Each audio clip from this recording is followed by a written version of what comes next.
How to manage your money like the 1%. Hey everyone, welcome back to the channel. Today we're diving deep into a powerful topic. How to manage your money like the 1% do. When I say the 1%, I'm not just talking about billionaires flying private jets or tech founders buying islands.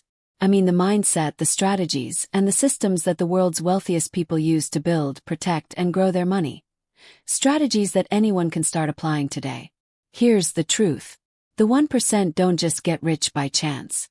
They don't win the lottery or stumble into wealth. Most of them follow consistent financial principles that allow their money to multiply, while the average person is stuck in a cycle of earning, spending, and repeating. In this video, I'm going to break down exactly how the wealthy manage their money differently from everyone else. We'll cover investing strategies, money mindset, tax efficiency, debt management, wealth protection, and even lifestyle choices that make all the difference. By the end, you'll have a step-by-step blueprint to start managing your money in a way that puts you on the path to financial independence, and maybe even to the 1% club yourself. So grab a notebook. This is going to be one of the most eye-opening lessons you'll ever hear. Number 1. Think like an investor, not a spender. The first big difference between the wealthy and everyone else comes down to mindset. For most people, money is something to spend. You get your paycheck, you pay the bills, you buy groceries, maybe you splurge a little. And before you know it, the money is gone. But for the wealthy, every dollar has a job. And that job is to grow. For example, the average person might get a bonus of $5,000 and spend it on a new phone, an upgraded car, or a vacation. Someone in the 1% asks, how can I turn this $5,000 into $10,000? How can I make this money work for me? They might invest in stocks, buy a rental property, or start a small side business. This mindset shift, from consumer to investor, is the foundation of wealth. Remember the difference between assets and liabilities. Assets put money in your pocket. Liabilities take money out of your pocket. The wealthy prioritize assets. Stocks, real estate, businesses, intellectual property. The average person prioritizes liabilities. New cars, designer clothes, expensive gadgets. If you want to manage money like the 1%, start by seeing every dollar as a seed. Don't eat the seed. Plant it and let it grow. Number 1. Think like an investor, not a spender. The first big difference between the wealthy and everyone else comes down to mindset. For most people, money is something to spend. You get your paycheck, you pay the bills, you buy groceries, maybe you splurge a little. And before you know it, the money is gone. But for the wealthy, every dollar has a job. And that job is to grow. For example, the average person might get a bonus of $5,000 and spend it on a new phone, an upgraded car, or a vacation. Someone in the 1% asks, how can I turn this $5,000 into $10,000? How can I make this money work for me? They might invest in stocks, buy a rental property, or start a small side business. This mindset shift, from consumer to investor, is the foundation of wealth. Remember the difference between assets and liabilities. Assets put money in your pocket. Liabilities take money out of your pocket. The wealthy prioritize assets. Stocks, real estate, businesses, intellectual property. The average person prioritizes liabilities. New cars, designer clothes, expensive gadgets. If you want to manage money like the 1%, start by seeing every dollar as a seed. Don't eat the seed.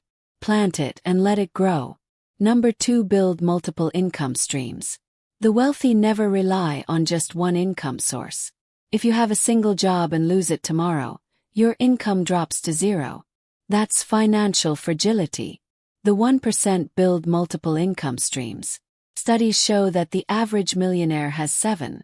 These might include salary or business income, dividends from stocks, rental income from real estate, royalties from intellectual property, side hustles, passive investments, or even angel investing.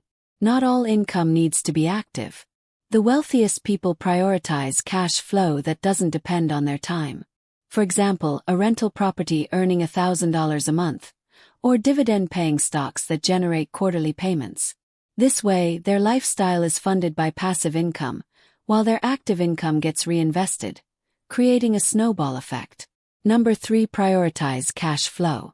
The average person measures wealth in terms of net worth. How much their house is worth or how much is in the bank. The wealthy focus on cash flow. You could own $1 million home, but if you lose your job, that house won't pay your grocery bill. Cash flow is the money that actually arrives every month. The wealthy make sure their assets generate enough income to cover their lifestyle expenses, so they never need to sell assets or depend solely on work. Once cash flow covers your expenses, you reach financial freedom. Beyond that, every dollar compounds into greater wealth. Number 4. Master tax efficiency. The 1% don't just earn more, they keep more through tax planning. Taxes are the biggest expense for most people. The wealthy use the tax code legally to their advantage. Some strategies include using business structures instead of earning solely as individuals, deducting business expenses like travel, home office costs, and meals, using tax-advantaged accounts such as retirement funds or government schemes, focusing on long-term capital gains, which are taxed lower than salaries. For example, earning $100,000 as salary could mean paying 30% in tax. But earning the same through long-term investments might mean only 15% tax. The lesson: don't just look at what you earn. Look at what you keep. Number 5. The 15-65-20 rule. This simple budgeting framework divides income into 3 parts. 15% for investments like mutual funds, stocks, or retirement accounts. This ensures long-term growth. 65% for needs and lifestyle expenses such as housing, groceries, bills, education, and healthcare. 20% for savings and emergencies, protecting against unexpected events without disturbing investments. This rule balances your financial life: future growth, present stability, and emergency safety. Number 6. Debt good versus bad. The wealthy avoid bad debt, like high-interest credit cards or personal loans. But they are not afraid of good debt used to acquire assets. A mortgage on a rental property or a loan for a profitable business can generate more income than it costs. Rule of thumb: if debt creates income, it's good. If it drains money, it's bad. Number 7. Systems and tracking. The wealthy treat personal finance like a business. They track net worth, cash flow, returns, and debt ratios. Even simple spreadsheets or apps can help.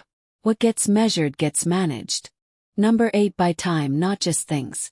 The wealthy use money to buy time. They outsource tasks and automate routines, freeing themselves to focus on growth, learning, and relationships. Ask yourself, will this buy me more time or just more stuff? Number 9. Long-term games and compounding. Wealth builds slowly through compounding. Warren Buffett made most of his fortune after age 65 because compounding needs time. Stocks, index funds, and real estate grow steadily. Small, consistent investments become massive over decades.